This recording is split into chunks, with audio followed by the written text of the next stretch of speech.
कहानी की शुरुआत होती है जब कुछ पुराने स्पेशल फोर्सेस के फौजी अब मजबूरी में चोर बन गए हैं। पहली चोरी में उनका लीडर बैंक मैनेजर के पास गया और उसने बिना दया किए मैनेजर के सीने में गोली दाग दी। बाकी लोगों का झुंड एकदम से घबरा गया। चोरों ने बहुत ही परफेक्ट तरीके से सिक्योरिटी गार्ड्स को कंट्रोल किया। उन्होंने एक ब्लूटूथ स्पीकर हॉल के बीच में फेंक दिया। उस स्पीकर के अंदर से एक कड़क आवाज निकली। सब नीचे लेकर भाग गए। जाते वक्त उन्होंने एक मोशन एक्टिवेटेड बॉम्ब छोड़ दिया, फिर दोबारा से वही कैमरे को गोली से उड़ा दिया। पलक झपकते ही चोर शहर की गलियों में गायब हो गए। FBI को क्राइम के 25 मिनट बाद रिपोर्ट मिली। सीन पर सिर्फ एक ही हिंट था, बॉम्ब पर लगा हुआ एक फिंगरप्रिंट, उसके अलावा और कोई सबूत नहीं। सेक्रेटरी जॉनथन समझ नहीं पाया कि इतनी आसानी से चोरी हो गई। उसके बाद भी चोरों ने बैंक मैनेजर को क्यों मार दिया? क्या इसके पीछे कोई बड़ा राज है? ये जानने के लिए जॉनथन सबूत ढूंढने निकला, पर उसके साथी ने बताया कि पुलिस बम ले जा चुकी है।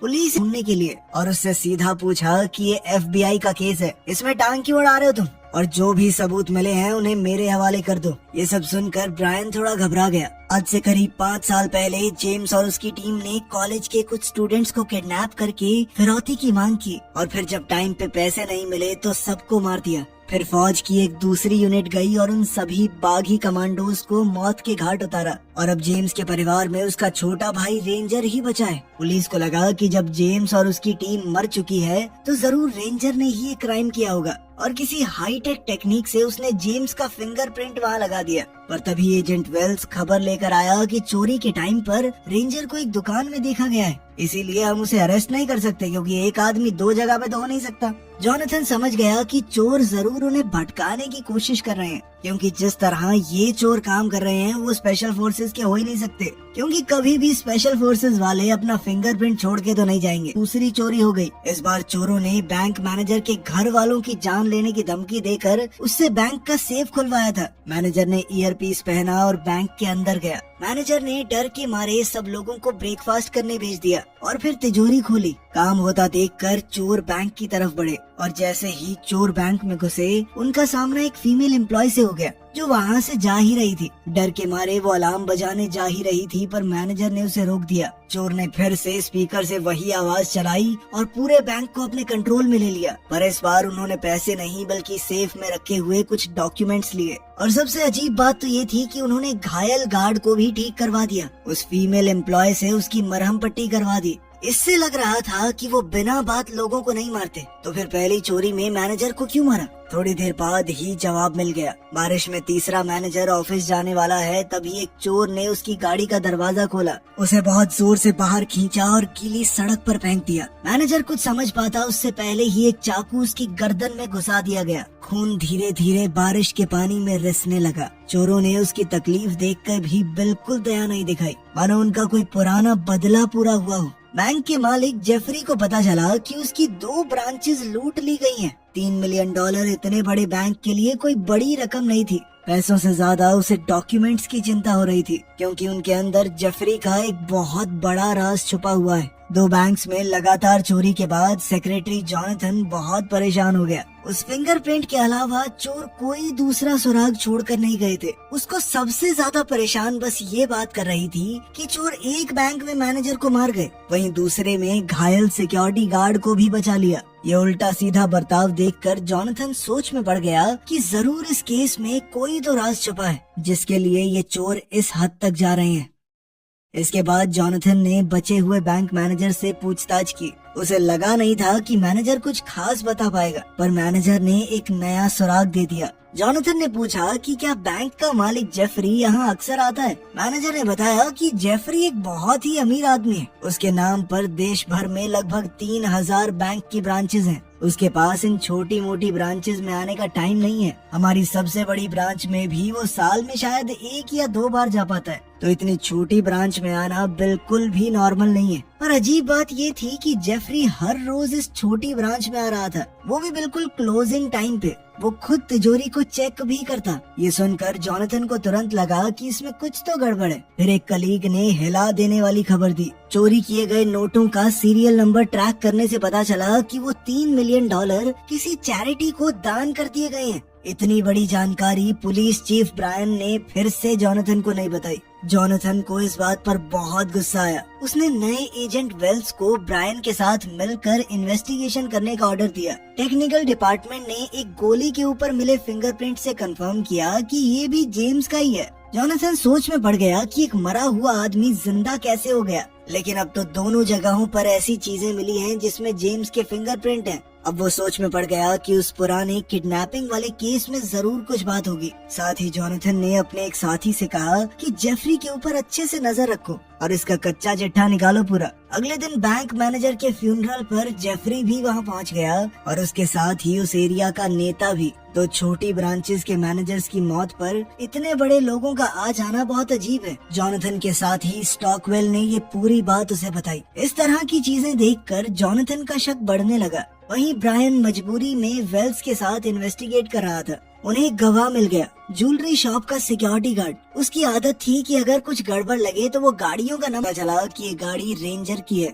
इसके बाद ब्रायन ने तुरंत ऑर्डर दिए कि रेंजर को पकड़ लो। इसी वक्त हेडक्वार्टर्स में जॉनथन को एक अजीब सी फाइल मिली। उसने सोचा कि ये कोई इन्वेस्टिगेशन रिपोर्ट होगी, लेकिन उसके अंदर कुछ फोटोज निकली। ये फोटोज एरिया के नेता और जेफरी की थी। वो दोनों काफी करीबी दोस्त लग रहे थे। फोटो साफ साफ चोरों ने ही भेजा था। इन सारे सुरागों को जोड़कर जॉनथन ने फैसला किया कि उसे जेफरी से सीधी बात करनी होगी। अगले दिन वो बैंक हेडक्वार्टर्स गया और जेफरी से मिला। उसने जेफरी के मरे हुए छोटे भाई का जिक्र किया, जो कि पुरानी किडनैपिंग का विक्टिम था। उसे ही स्पेशल फोर्सेस की उस टीम ने किडनैप किया था और इस सब में उसकी जान भी चली गई थी। जॉनथन के सवालों पर जेफरी बिल्कुल शांत रहा, कोई रिएक्शन नहीं दिया। और फिर जॉनथन ने एक और सीधा सवाल पूछा, जो डॉक्यूमेंट चोरी हुए उनके अंदर क्या था? ये सुनकर जेफरी का चेहरा लाल हो गया। ये देखते ही जॉनथन समझ गया कि जेफरी का उस छोटी ब्रांच में जाना कोई फॉर्मेलिटी नहीं थी। फिर जेफरी ने गुस्से में सिक्योरिटी बुलाकर जॉनथन को हेडक्वार्टर से बाहर निकलवा दिया। इस वक्त चोरों ने अपना तीसरा ऑपरेशन शुरू कर दिया। इस बार उनका सीधा टारगेट हेडक्वार्टर्स ही है। चोर बहुत तेजी से काम कर रहे हैं। हर आदमी का रोल एकदम साफ है। उन्होंने जल्दी ही बैंक की मेन लॉबी को पार कर लिया। अंदर सिक्योरिटी काफी टाइट है, कस्टमर्स का रश है, पर चोर बिल्कुल सही तालमेल के साथ घुस गए। वो केबल्स का इस्तेमाल करके मेन एरिया में घुसना चाहते थे। उसी वक्त जॉनथन को जेफरी के गार्ड हेडक्वार्टर से बाहर ले जा रहे थे। उसने चोरों को देखते ही जल्दी से सबको नीचे लेट जाने को कहा। लोग पैनिक में चिल्लाने लगे, इधर उधर भागने लगे। चोरों ने मौका देखकर एक सिक्योरिटी गार्ड को पकड़ लिया। अभी जेफरी भी सामने आ गया। एफबीआई की तरफ से तुरंत गोलीबारी शुरू हो गई। एक गोली गलती से सिक्योरिटी गार्ड को लग गई। जॉनथन ने भी फायरिंग करके एक चोर को घायल कर दिया। लग ऐसा रहा था कि वो घायल हुआ चोर मर गया, पर जब एक सिक्योरिटी गार्ड दूसरे चोर से लड़ने लगा, तभी अचानक से मरा हुआ चोर उठ खड़ा हुआ और उसने हमला कर दिया। हालात खराब होते देखकर जॉनथन ने जेफरी को पहले एक सही जगह पहुंचा दिया और फिर वापस चोरों से भिड़ गया। लेकिन इस बार चोर उस पर भारी पड़ रहे थे। घायल सिक्योरिटी गार्ड के साथ जॉनथन ही वहां से बचकर भाग पाया। तब तक चोर अपना काम पूरा कर चुके थे। एक लंबी लड़ाई के बाद जेफरी के पास सिर्फ एक बॉडीगार्ड बचा, वो भी थकान से गिरने वाला था। सबसे हैरानी की बात ये थी कि सामने खड़े चोर ने बॉडीगार्ड के ऊपर हमला नहीं किया। शुरू से लेकर आखिर तक उनका एक ही टारगेट था, जेफरी। चोर ने तुरंत बॉडीगार्ड को अपना हथियार नीचे करने को कहा, लेकिन तभी उसके एक साथी ने वहां आकर बॉडीगार्ड के माथे में गोली दाग दी। लीडर उस पर चिल्लाया कि क्या कर रहा है तू? पर इतने में जॉनथन ने अचानक हमला करके उस कातिल चोर को मार डाला और लीडर को बंदी बना लिया। ये देखकर चोरों में से एक ने तुरंत एक फीमेल एम्प्लॉय को पकड़ लिया, ताकि इस औरत के बदले वो अपने दोस्त को छुड़वा सके। बाद में दोनों तरफ बातचीत हुई और एक्सचेंज का फैसला हो गया। जॉनथन को पता है कि अगर उसने चोर को छोड़ दिया तो शायद वो खुद जिंदा नहीं बचेगा, लेकिन हैरानी की बात ये थी कि चोर ने अपना वादा निभाया। उसने जॉनथन को छोड़ दिया और अपने साथियों से कहा कि गोली मत चलाना। फिर सारे चोर बहुत जल्दी वहां से निकल गए। एफबीआई ने पूरे क्राइम सीन को पूरी तरह सील कर दिया और मरे हुए चोर के शरीर से कोई सुराग ढूंढने की कोशिश की, लेकिन उन्हें कुछ भी नहीं मिला। बाद में टेक्निकल टीम ने बॉडी चेक की तो पता चला कि फिंगरप्रिंट्स तो मिटे हुए हैं और उस आदमी के सारे दांत तक निकाल दिए गए थे, ताकि उसकी पहचान कभी ना हो सके। ये चोर बहुत सटीक तरीके से काम करते थे। ये देखकर अब एजेंट्स को भी लग रहा था कि शायद ये लोग पुराने स्पेशल फोर्सेस के ही बंदे हैं। इसी दौरान ब्रायन को एक कॉल आया। उसके ऑफिसर ने बताया कि रेंजर मिल गया है। ब्रायन और वेल्स तुरंत उस जगह पहुंच गए, लेकिन कमरे के अंदर उन्हें सिर्फ रेंजर की भाभी मार्था मिली। उसने बताया कि जेम्स की मौत के बाद जब भी रेंजर मिलने आता है, वो उसके घर कुछ पैसे देकर जाता है ताकि बच्चों का गुजारा हो सके। ब्रायन को लगा कि यहाँ से कुछ नहीं मिलेगा। तभी उसे एक और रिपोर्ट मिली कि रेंजर एक पुराने घर में देखा गया है, शायद वहीं पे बाकी चोर भी छुपे हों। लेकिन ब्रायन ने ये बात वेल्स को नहीं बताई। पता चला कि ब्रायन की पत्नी बहुत लंबे समय से कैंसर से लड़ रही है और ब्रायन की छोटी सी सैलरी में उसका इलाज होना मुमकिन नहीं। अपनी पत्नी का दर्द याद करके ब्रायन और मजबूर हो गया और उसने एक बड़ा फैसला लिया। अगली सुबह जॉनथन को एक अनजान फाइल मिली। ये भी चोरों ने भेजी थी। फाइल देखकर जॉनथन हिल गया। उसमें जेफरी के सारे जुर्म लिखे हुए थे। जो राज जेफरी इतने सालों से छुपा रहा था वो पूरी तरह नंगा हो गया। पता चला कि सालों पहले जो बड़ी किडनैपिंग हुई थी वो जेफरी ने ही प्लान की थी। उसका मकसद था कि उसके परिवार की जायदाद पूरी तरह उसे मिल जाए, कोई बंटवारा न हो। जेफरी ने एक बड़े मिलिट्री ऑफिसर को पैसे देकर एक झूठे टेररिस्ट को रोकने का ऑर्डर बनवाया। जेम्स की स्पेशल फोर्सेस टीम को तुरंत इस ऑपरेशन पर भेज दिया गया। टीम ने सोचा कि वो असली आतंकवादी को मारने जा रहे हैं, इसीलिए उन्होंने जल्दी से घर पर रेड की और अंदर मौजूद सभी लोगों को खत्म कर दिया। और मिशन के बाद उन्हें पता चला कि वो आतंकवादी नहीं थे, बल्कि बिना हथियारों के कॉलेज स्टूडेंट थे। उनमें जेफरी का छोटा भाई भी था। उन्होंने तुरंत ऊपर रिपोर्ट भेजी, लेकिन इससे पहले सच सामने आता, एक दूसरी स्पेशल फोर्सेस टीम ने उन पर हमला कर दिया। जेम्स की टीम तैयार नहीं थी और अचानक से हुए हमले की वजह से वो एक एक करके मरते गए।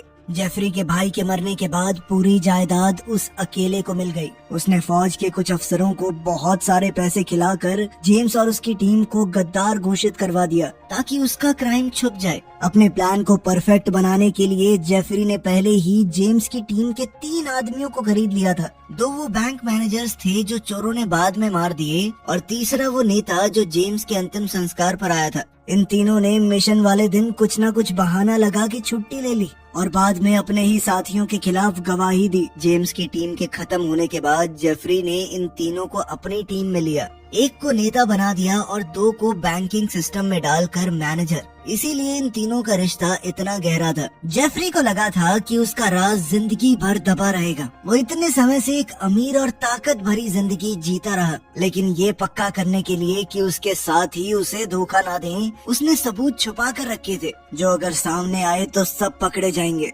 लेकिन अब ये सबूत बाहर आ चुके थे और इस सब के पीछे जो लोग हैं वो उसी मिशन के बचे हुए स्पेशल फोर्सेस सोल्जर्स थे। उन्हें धीरे धीरे समझ आया कि जेफरी ने उनका इस्तेमाल किया है। उसने उनके हाथों अपने ही फौजी भाइयों को मरवा दिया। इस बात ने उन्हें कभी चैन से रहने नहीं दिया। आर्मी से निकलने के बाद इन सब ने साथ मिलकर बदला लेने का फैसला किया। उनका इरादा सीधा था, जेफरी और उसके साथियों को सजा देना। जॉनथन को पूरी सच्चाई समझ आ गई। उसने एक प्लान बनाया और सोचने लगा कि रेंजर का भी इसमें कोई तो कनेक्शन होगा और जो पैसा रेंजर मार्था को देता है वो शायद वही चोरी का पैसा है। उसने अपने साथियों को इस सब की छानबीन करने को कहा। साथ ही ब्रायन भी रेंजर को ट्रैक कर रहा था। उसने कंफर्म किया कि पैसा पुराने घर में ही छुपा हुआ है। ब्रायन और उसके एक ऑफिसर ने सुबह होने से पहले वहाँ से पूरा पैसा निकालने का प्लान बनाया। जैसे जैसे इन्वेस्टिगेशन गहरी होती गई, सभी बड़े टीवी चैनल्स पुरानी सच्चाई सबके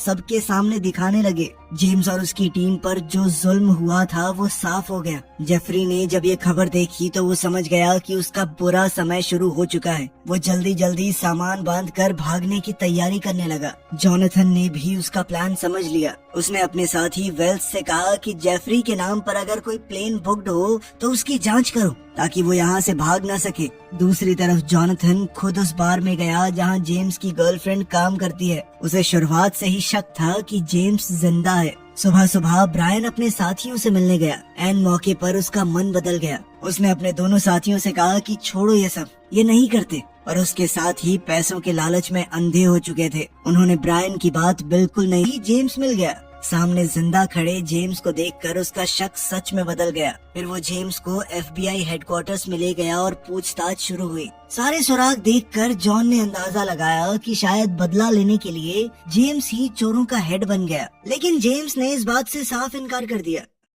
उधर ब्रायन भी अपने दोनों साथियों से लड़कर अलग हो गया। लेकिन वो दोनों अभी भी पैसे चुराना चाहते थे। लेकिन उस पुराने घर में जाकर उन्हें अपनी आंखों पर विश्वास ही नहीं हुआ। जहाँ उन्हें लाखों करोड़ों रुपए मिलने की उम्मीद थी, वहाँ पैसा था ही नहीं। तभी अचानक उनके कानों में पुलिस के सायरन तेजी से बजने लगे। उन दोनों में से एक ने फौजियों पर गोली चलानी चाहिए, पर पुलिस ने उसे वहीं ढेर कर दिया। दूसरे ने ये सब देखा तो हाथ उठाकर सरेंडर कर दिया, जिसके बाद उसे भी गिरफ्तार कर लिया गया। तभी FBI में जॉनथन को खबर मिली कि ब्रायन के आदमी भी पकड़ लिए गए हैं। तभी ब्रायन भी वहाँ पहुँच गया। जॉनथन ने हंसकर कहा कि तुम अपना गुनाह मानने आए हो, सच सच बताओ तुम्हें कैसे पता कि पैसा कहाँ छुपा है। ब्रायन ने कहा कि मेरे एक इन्फॉर्मर ने बताया था मुझे, तुम्हारे साथी वेल्स को भी इस सब के बारे में पता था। ये सुनकर जॉनथन एकदम चुप हो गया। उसके साथी ने कभी इस बात का जिक्र नहीं किया। कुछ गलत होने का एहसास होते ही जॉनथन ने तुरंत वेल्स की फाइल चेक की। फाइल में लिखा था कि वेल्स उसी स्पेशल फोर्सेस यूनिट का हिस्सा था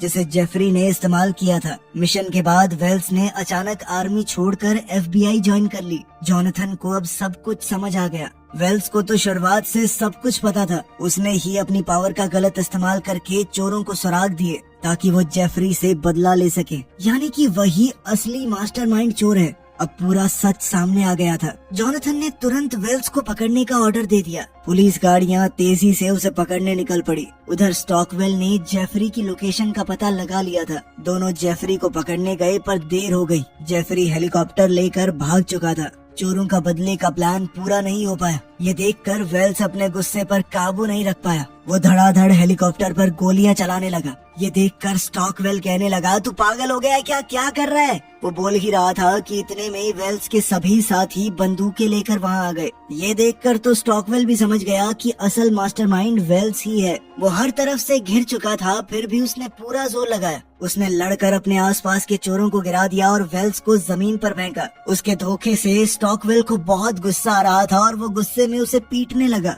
इतने में एक चोर ने राइफल का बट स्टॉकवेल के सर पे मारकर उसे बेहोश कर दिया। इतने में पुलिस की गाड़ियां सायरन बजाते हुए आ गईं। जॉनथन दौड़ते हुए छत पर आया, लेकिन अब देर हो गई थी। छत पर सिर्फ एक जख्मी स्टॉकवेल पड़ा था। वेल्स और उसके साथी भाग चुके थे। तभी ब्रायन को याद आया कि उसने वेल्स की गाड़ी में एक मैप देखा था। उसे याद है कि उस मैप में एक जगह पर निशान लगा हुआ था। अपनी याददाश्त से वो उस जगह पर पहुंचा। वहाँ पर वेल्स पैसा शिफ्ट कर रहा था। ब्रायन को देखकर वेल्स ने कहा कि यहाँ से चले जाओ चुपचाप। जब ब्रायन वहाँ से नहीं गया तो वेल्स ने गोली चला दी, लेकिन वो ब्रायन को यूं ही छोड़ नहीं सकता था। उसने खुद पुलिस को ब्रायन की लोकेशन के बारे में बता दिया और फिर जेफरी को ढूंढने निकल पड़ा। जॉनथन भी उन्हें ऐसे ही छोड़ने वाला तो नहीं था।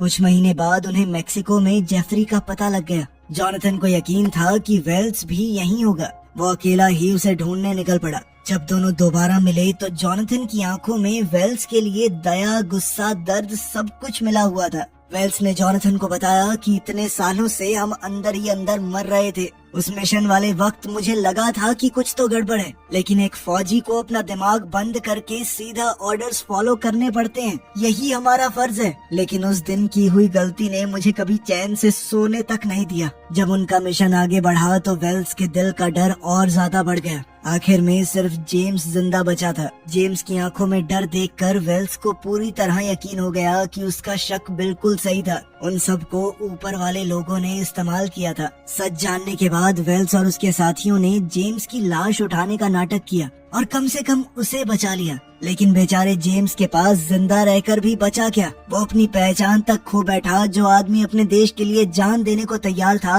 वो अब अपनी जिंदगी अपने ही देश में छुप कर गुजार रहा है, जबकि वेल्स और उसके साथी अपने ही दोस्तों को मारने के दर्द के साथ जी रहे थे। ये पूरी दर्दनाक कहानी रचने वाला जेफरी ही था, इसीलिए उन्होंने बदला लेने का फैसला किया। इस पर जॉनथन ने उससे पूछा कि उन बेगुनाह लोगों का क्या जो इस सब में बिना वजह मारे गए। जॉनथन की आवाज वेल्स के कानों में गूंजने लगी। ये सुनकर वेल्स टूट गया और बोलने लगा कि मेरा सिक्योरिटी गार्ड को मारने का कोई इरादा नहीं था, वो तो बस हो गया वहाँ पर, हमने उसे बचाने की कोशिश की थी। खैर, फिर वो दोनों इस बात पर लड़ने लगे कि जेफरी को मारना चाहिए या नहीं। आखिर में जॉनथन ने कहा कि मैंने एक बार तुम पर भरोसा कर लिया, तुमने मुझे धोखा दिया, मैं एक बार फिर से तुम्हारे ऊपर भरोसा कर रहा हूँ, इस बार मुझे पछताना ना पड़े। ये कहकर जॉनथन सीधा जेफरी की तरफ बढ़ा।